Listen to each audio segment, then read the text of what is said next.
I hope in this book, The History of Jihad, to fill a gap that has not been addressed thus far. My friend David Wood, the great skewerer of Islamic apologists, he told me not long ago that he knew about what was in the Quran, that there were deeply problematic passages within it, and he knew about the life of Muhammad, that Muhammad was not exactly, as Karen Armstrong says, a 7th century Gandhi, but she really says that too. But he was actually a warlord who led armies, committed the assassination of his enemies, and so on. But that after that, there's a gap until 20th century jihad terrorism becomes part of our daily lives.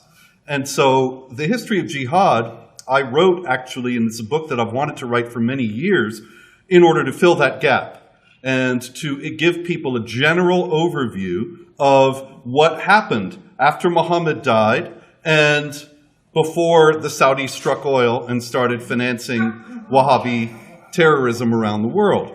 And it is a story that I hope you will find interesting. I think it is a pressing moment in many ways for American public policy and the public policy of many other countries today. And I thought that tonight I would try to outline some of that. One of the first things that I think is noteworthy about the 14th century history of jihad is what you do not see in it. And that is, you do not see any Muslim resistance to jihad activity, to jihad violence. You do not see ever in any country, at any time, in any place, under any circumstances, some large Muslim organization opposing jihad violence. Now, why does that matter? Because nowadays, Western Europe in particular, the United States to a lesser degree, we are betting our futures on the idea that we can bring in large numbers of Muslims into the United States and we will not ever have any problem with jihad activity. That is all a thing of the past that we need not be concerned about. But one thing we also do not see in the history of jihad is any rejection, reformation, reconsideration, or other kind of mitigation of the elements of Islamic texts and teachings that gave rise to jihad activity in the first place. And so, it is certainly true, it is undeniably true that most Muslims today are not waging jihad. That's great. And once again, we are betting our future on it. However, the idea that most Muslims today are not waging jihad means that they are therefore democratic pluralists who accept the principles of human rights that are enunciated in the Universal Declaration of Human Rights of the United Nations of 1948 remains at best unproven and has no historical antecedents whatsoever. There was, all through the history of jihad, state warfare by Islamic entities against non-Muslim entities solely because they were non-Muslim. We see this right from the beginning. Muhammad, according to Islamic tradition, is supposed to have died in the year 632. And almost immediately after that, the armies came out of Arabia and conquered the Middle East and North Africa. Very soon they conquered Persia, which was one of the two great powers of the day, and they attacked the other great power of the day, the Eastern Roman or Byzantine Empire. And by 732, 100 years after the traditional date for Muhammad's death, they were, of course, in central France, fighting at Poitiers or Tours against Charles Martel, Charles the Hammer, who stopped their advance.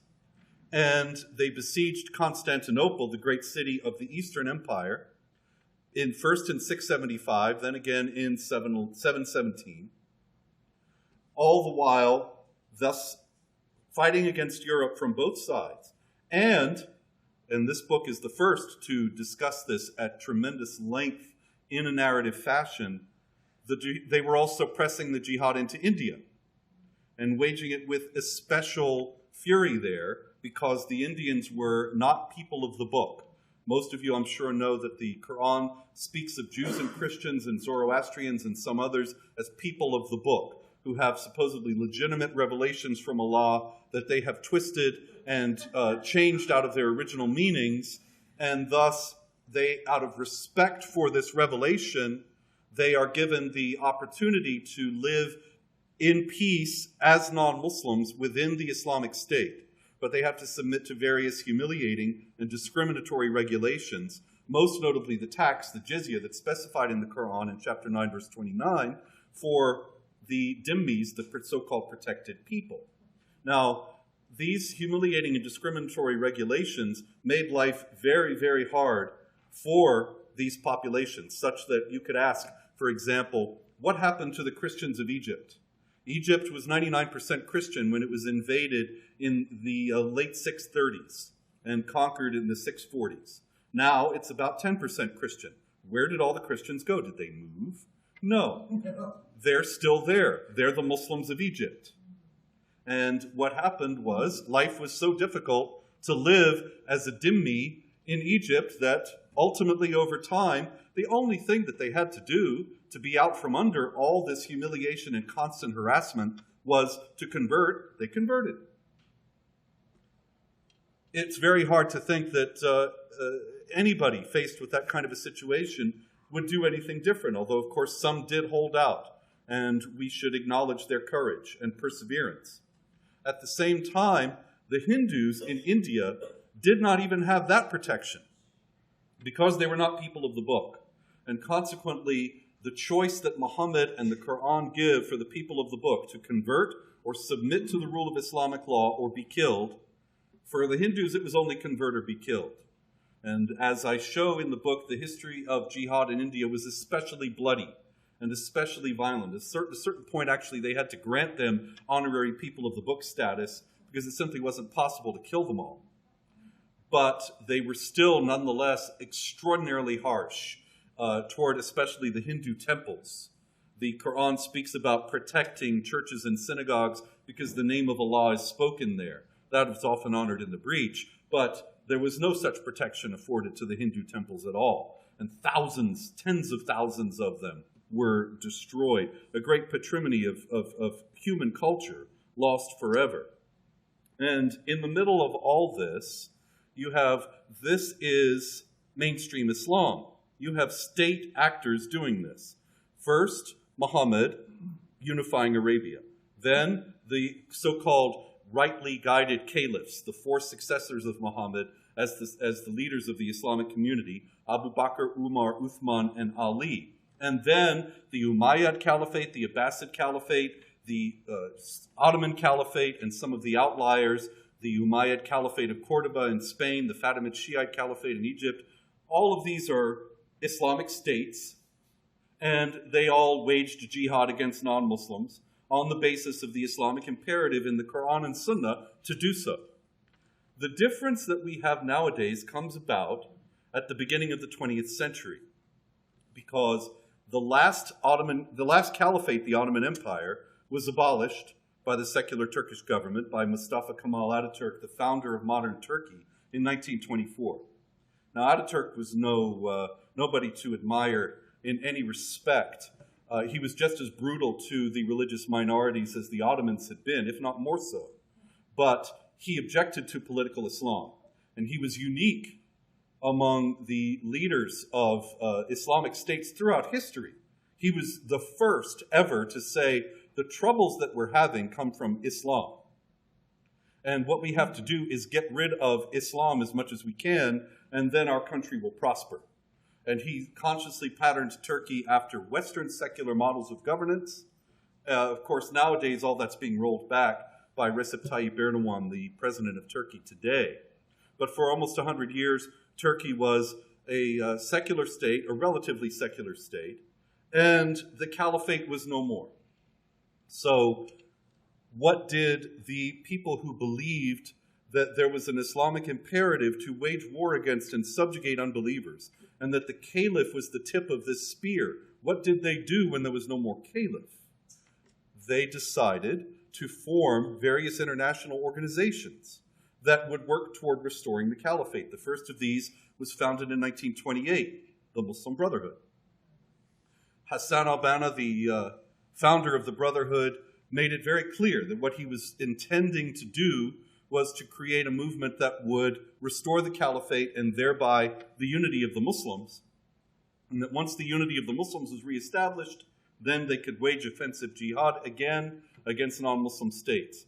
But in the meantime, there is the concept of defensive jihad. I should explain. In Sunni Islamic theology, and of course the Sunnis are 85 to 90% of Muslims worldwide, the caliph is the only one authorized to declare offensive jihad. And he's not just authorized, he has the responsibility to do so. If he doesn't do it, he could be removed on that basis. He has to declare offensive jihad on a regular basis against non-Muslim states. But if there's no caliph, there's no offensive jihad. So since 1924, all jihad has been defensive.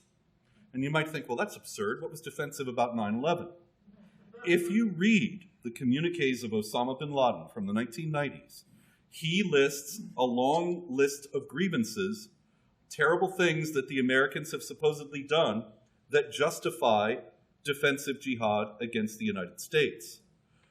Most notably, Sunni Islamic theology specifies that if a Muslim land is attacked, it is the responsibility of every Muslim, everywhere, to wage jihad to win it back and to repel the invaders.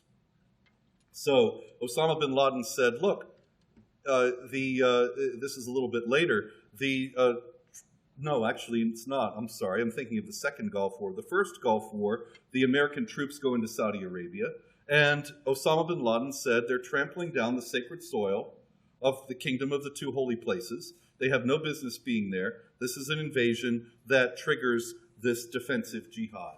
And 9/11 was a defensive jihad in that respect. Every jihad has been defensive. All 30,000 jihad attacks since 9/11 around the world. They're all couched in this. If you read the communiques of jihad leaders, they always retail grievances. It's not because they're inveterate whiners, although they are. It is also, It is also because they have to list the grievances to justify what they're doing as defensive. If they don't, then they have no authorization to wage jihad. So, what we see in that is, although there's a discontinuity at the beginning of the 20th century, and no more state actors at least directly declaring jihad and carrying it out, you could say that the Saudis, certainly with spending so many billions of dollars to spread Wahhabi Islam around the world, that is a certain waging of jihad that is just as unmistakable as any Ottoman invasion of Vienna or Eastern Europe in general. Nonetheless, the fact remains that there was a change with the demise of the caliphate in the approach to how jihad was justified. But there was no end in jihad. And above all, there was no internal resistance. First, you have mainstream Islam carrying out the jihad because you have the Islamic states of the world carrying out jihad. The Mughal Empire in India, as well as the Ottomans, the Abbasids, the Umayyads, and so on. And then you have jihadis justifying what they're doing on the basis of defensive jihad, which is a mainstream concept in mainstream Islamic law. Nowhere do you find ever in history that jihad was only the province of a tiny minority of extremists who were twisting and hijacking the true teachings of the peaceful faith. That never happens anywhere. And anybody who would challenge that, I would ask you to specify when and where was there this Islamic movement against jihad activity, under what theological basis did it proceed, and what became of it. But there just isn't any such thing in Islamic history. The second thing you do not see in the history of jihad is any let-up, any respite. It is something that people are taken by surprise about. I was speaking to a marvelous group not long ago, and they were very well informed, very committed, very interested, very involved. And I mentioned in passing this fact that there was never any let-up, and people were shocked and said, wait a minute, what about the age of tolerance and pluralism in Al-Andalus? What about Muslim Spain?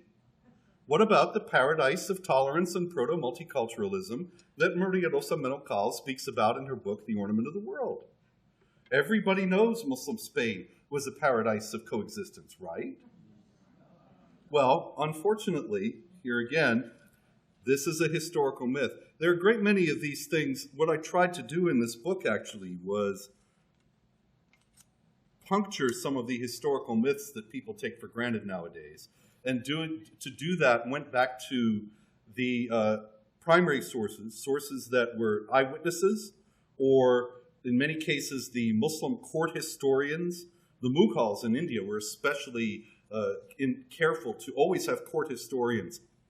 These guys who would, at the time something would happen, they would write about how wonderful it was that the emperor so-and-so, he just demolished 325 Hindu temples, he took all the gold and he strewed it in front of the mosque so people would trample on the idols as they went into the mosque. Isn't he wonderful?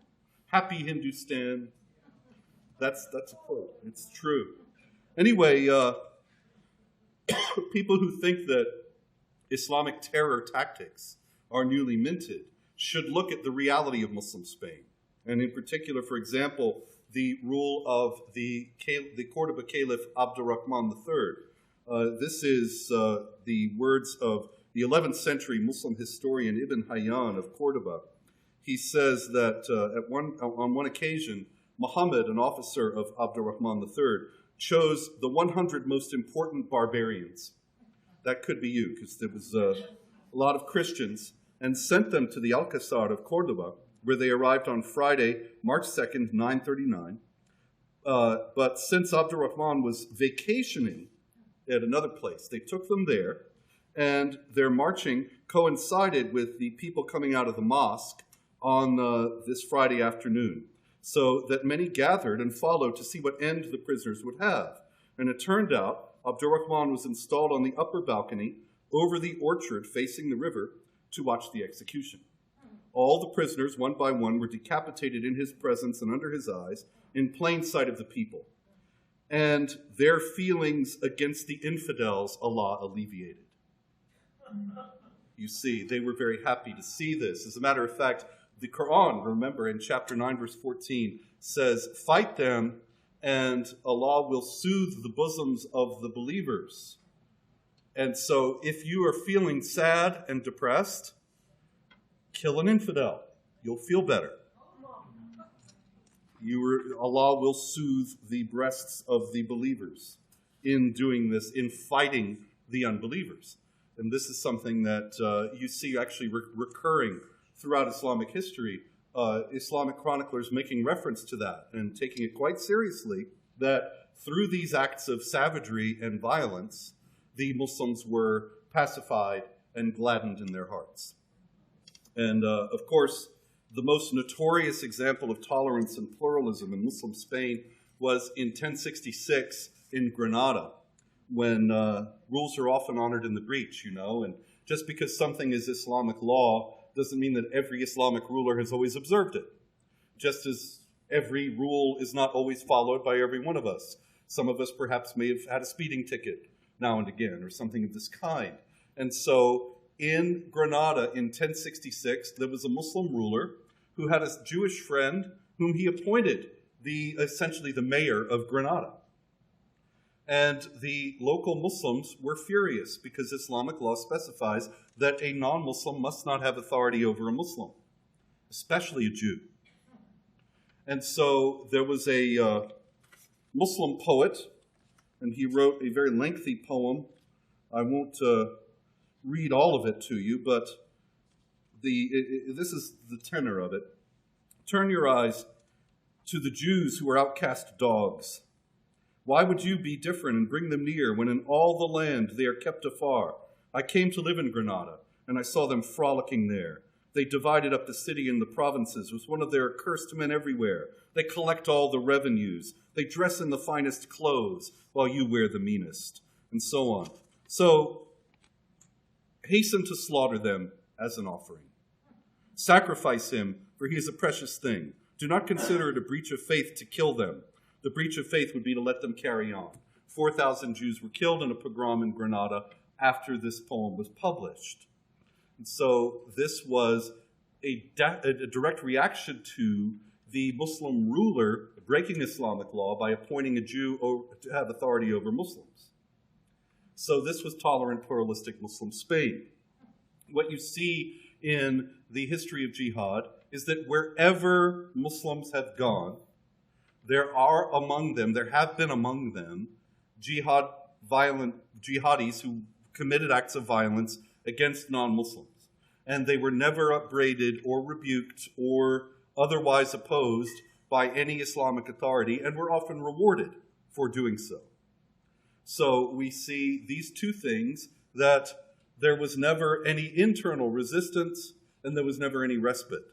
These things, the violence against unbelievers is a constant of Islamic history. The third golden thread that we see in the history of jihad is that non-Muslims were often the best help to the jihadis, which ought to ring a lot of bells today. But you take, for example, the conquest of Spain. Now, the conquest of Spain is shrouded in legend, and I'm not vouching for the absolute historicity of any of this, but these legends are alive among the people of Spain to this day. And the story goes that there was a Christian count, Julian of Ceuta, who had a daughter, and his daughter was very bright. He sent her to the court, kind of like sending her to Bill Clinton's White House as an intern. And Roderick, the Visigothic king of Cordoba, was an admirable predecessor of Bill Clinton. So the girl, her degree of guilt in this is widely controverted in the Spanish legends. But in any case, Florinda is one of the most common names that has come down to her. Florinda, being thus outraged, Count Julian was even more outraged and determined that Roderick had to pay. How could he get back at the King of Spain? He decided to go to Tariq ibn Ziyad, who was a Muslim ruler in North Africa. And he told him, "You want to invade Spain?" And Tariq said, "Sure, I'd love to, but every time they see us coming in our boats, their defenses are prepared and we are repelled." So he said, "I have a solution to that. I'll give you my boats, and they'll think it's me, and no defenses will be up." And so Tariq ibn Ziyad used Count Julian's boats, got across the strait, and once on the beach, he burned Count Julian's boats, which I think is not entirely sporting. They were, after all, a loner. But he burned the boats, and he told his men, "We are going to take this land for Islam, or we're going to die here, but we're not going back." It's noteworthy in terms of how important it is to know history. A few years ago, there was a big controversy in the Minneapolis area about a charter school that was teaching Islam as fact. It was all Muslim in any case, but it was a public school getting public funds. So there was a little bit of controversy over it being a public school and being essentially a madrasa. And the name of the school, I noticed, and I was surprised to note that nobody seemed to ever ask, "Wait a minute, why is this school called Tariq ibn Ziyad Academy?" Who's Tariq ibn Ziyad? Nobody seemed to care. Nobody ever looked it up. As far as I know, it was never in any of the Minneapolis coverage of this. But you got to wonder, why would a school in Minnesota name itself after this figure? Could it have to do with maybe having the same goals? I mean, this is what he's famous for. He's the great conqueror of Spain.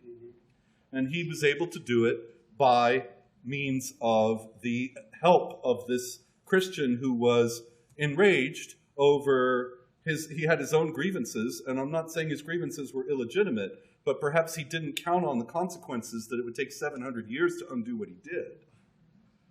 There are so many other examples of this in Islamic history. In 1345, the Byzantine Emperor John VI Cantacuzanos, he was in the midst of a dynastic dispute And he invited the Ottomans to go and fight against his rivals and let them into Eastern Europe to do that. And of course, they're still there. The Ottomans, at one point, of course, controlled all of Eastern Europe. And now they just have that little bit of Europe that is so much trouble because it gives them a claim to be in NATO and everything else, the Turks, that is.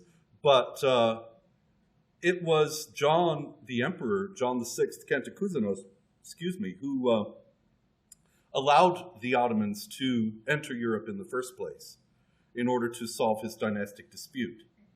And I don't think that he expected that they were just going to stay, but he wasn't probably thinking about the whole of jihad activity or the jihad doctrine, even though it was something that he and the emperors of his time, the other emperors of his time, had ample reason to know all about. You may recall about 12 years ago now, Pope Benedict XVI got in a lot of hot water. There were riots all over the world because he quoted a Byzantine emperor, Manuel II Palaiologos. And Manuel II said, "There is nothing new that Muhammad brought except what is evil and inhumane." And this, of course, was terrible and Islamophobic, and Benedict had to apologize, and innocent people were killed by those who were objected to their prophet being called evil and inhumane. And nobody here again seemed to ask, well, wait a minute, who was this Manuel II Palaiologos? Why did he say this? I mean, he's one of the tragic figures in this book. You read about how he was essentially a vassal of the Ottoman emperor. The Ottoman emperor actually even sent him to put down uprisings among the Turks and kept him prisoner at the court, where he was routinely mocked and vilified, ridiculed. He had a very rough life, and a sad and tragic life, going also to Europe when he was free, trying to get support for a new crusade to roll the Ottomans back and preserve the Byzantine Empire, all of which failed. The Byzantine Empire fell. Constantinople was entirely conquered 9 years after his death. So he had direct daily experience of what he was talking about. And that seems to me that should have been part of the debate when the Regensburg Address controversy was raging. But here again, nobody seems to have any historical interest. One final example of non-Muslims aiding the jihad are the British, of course, who in the latter part of the 18th century, there arose a reformer in Islam. A lot of people ask me all the time, well, what are the chances of reform? What we need is Islamic reform. Another thing you'll see in this book, actually, is that there's been plenty of reform. There's lots of reform in Islamic history. Now, the thing about it is, think about reform. What is reform? Whether you're a Catholic, Protestant, Orthodox, or none of the above, the people most famously known as reformers are those who said, we're going to get rid of all the later additions and get back to the basics. That's what reformers generally do in whatever context. And so the Almohads, who were among the rulers of Muslim Spain, they were reformers. And the fellow who arose in Arabia in the 18th century to whom I referred, Muhammad ibn Abdul Wahhab, he was a reformer. He began to fight against the Ottomans. He said they were not Islamic enough. They had strayed from true Islam. He was going to restore true Islam. He began to gain a following when he personally stoned an adulteress to death to show how Islamic he was. And he did get a following. One of the main followers he got early on was a chieftain in Arabia named Ibn Saud. Ibn Saud and Muhammad ibn Abdul Wahhab began to fight a jihad against the Ottomans, against the other rulers in Arabia. They began to gain a little bit of territory, and by the middle of the 19th century, the Wahhabi movement, the Saudi movement, caught the attention of the British Empire, which was in several hundred years of struggle against the Ottomans. Now, the Ottomans by this time had well earned the nickname the sick man of Europe. And they weren't really a formidable force at all. But the British wanted to administer the coup de grace, and they thought, this guy Saud, these Saudis, they could help us. So they started bankrolling them. They started giving them money. And at the end of World War I, they favored the Saudis over the Hashemites and others to gain control of Arabia and help to establish the Kingdom of Saudi Arabia. Of course, the rest is history. The Saudis struck oil, and what did they use our oil money to do but spread Wahhabi Islam around the world? This reformist idea of Islam that is even more virulent and violent than other forms. So we have the British to thank for that, as for so much else. They are probably, I would say, the most responsible outside of the Saudis themselves for the spread of Wahhabi Islam around the world. When the Wahhabis did begin to spread their version of Islam around the world, there were many areas where jihad was essentially quiescent. This doesn't mean it was reformed or rejected. It was just ignored. As a matter of fact, one of the pamphlets that the Saudis distributed was called Jihad, the Forgotten Obligation. And they wanted to bring it all back. And they did. So we can thank King George, or whoever it was at that time, for this marvelous calculation. But of course, in all of these and so many other examples I could give you, and perhaps the most stinging is George W. Bush, when 6 days after 9/11, I wrote this book more or less chronologically. I don't usually do that, but this was a book of, as I said at the beginning, I've wanted to write this book for many years. I've had all this material and just haven't had the opportunity to put it all together. Finally, I got the opportunity last winter to put it all together, and I did, and I just started at the beginning and went all the way through, essentially, most of the time. And so what happened was, I got to 9/11 after I'd written 14 centuries of jihad activity. And I got to 6 days after 9/11 with all of this very much in my mind, just having set it down on paper. And there's George W. Bush in the mosque in front of Nihad Awad of CARE, which is tied to Hamas and the Muslim Brotherhood, and Abdurrahman al-Amoudi of the American Muslim Council, who is now doing 23 years in prison. Well, his sentence was reduced by Obama, but he was sentenced to 23 years for financing al-Qaeda. And he stands in front of them in the mosque in Washington and says Islam is a religion of peace. It really hit me. After reading this uninterrupted, unmitigated, no let-up jihad for 14 centuries, this guy says Islam is a religion of peace. Now, we know he had various political reasons for doing so, things that he thought would make things easier for our allies or whatever. We don't have to go over all that, at least not right now, maybe in the question period if you like. But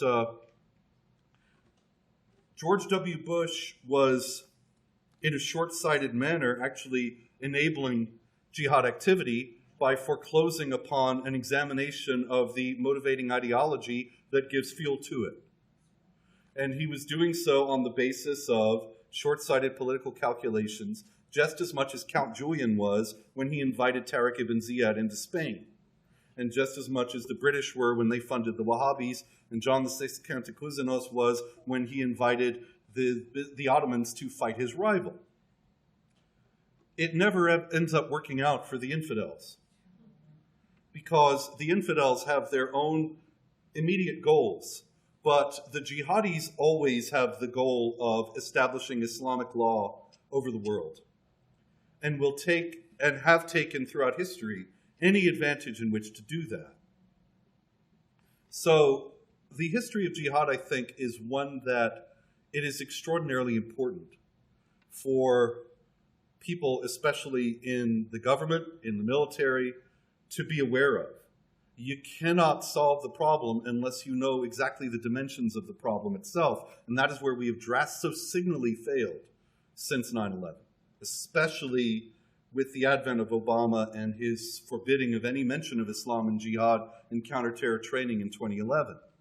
So it is imperative that we reacquaint ourselves with this history, that we ponder very carefully its implications for our stances toward various policy questions today. I mean, one of the most obvious, of course, is immigration, the Trump travel bans.